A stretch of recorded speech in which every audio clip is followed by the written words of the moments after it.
There's a storm brewing in the world of New Zealand rugby.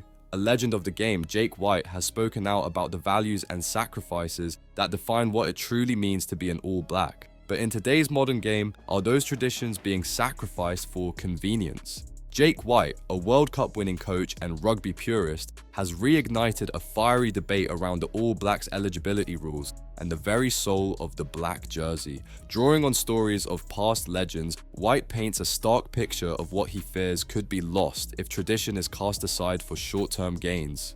He starts with a vivid reminder of the sacrifices players once made to wear the silver fern. Richard Red Conway, who famously amputated a finger just to make a tour. Wayne Shelford, who had his scrotum stitched up on the sideline during the brutal Battle of Nantes and returned to the game. Nelson Dalzell, who played with a wooden shin after surviving a World War II injury. These stories, White argues, are the cornerstone of the All Blacks' identity. For him, the black jersey isn't just a uniform, it's a symbol of sacrifice, pride, and the values that make rugby more than just a game. The moment they damage that mystique and lose that aura they've built over generations, they will go backwards at a rate of knots. At the heart of the controversy is Scott Robertson's push to open the All Blacks to overseas-based players like Richie Mo'unga. Robertson believes this change is necessary to compete with teams like the Springboks, who have successfully used their global player pool to maintain dominance. White, however, disagrees. He warns that bending the rules for one player could set a dangerous precedent.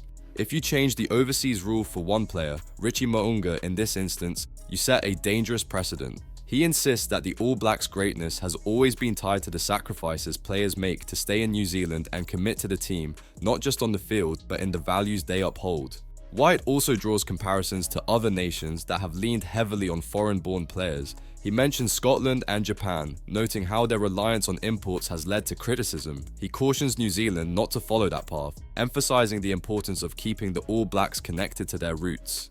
If a player goes to another club because they pay a bit more and suddenly he's not playing for his town, his family, or the shirt, he's playing for a paycheck. That disconnect erodes the very soul of rugby. White urges the custodians of New Zealand rugby to think long-term. While bringing in overseas players might offer a quick fix, he fears it will ultimately undermine the All Blacks' legacy.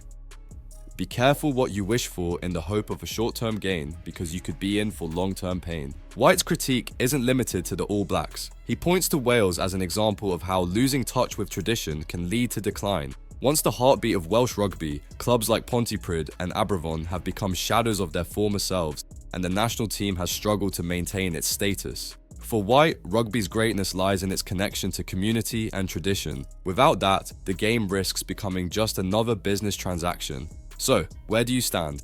Should the All Blacks evolve with the times, or is Jake White right to defend the traditions that have made them rugby's most iconic team?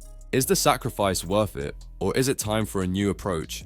Let's hear your thoughts in the comments, and don't forget to subscribe to Kiwi's Rugby Update, where we tackle the big debates shaping the future of our game.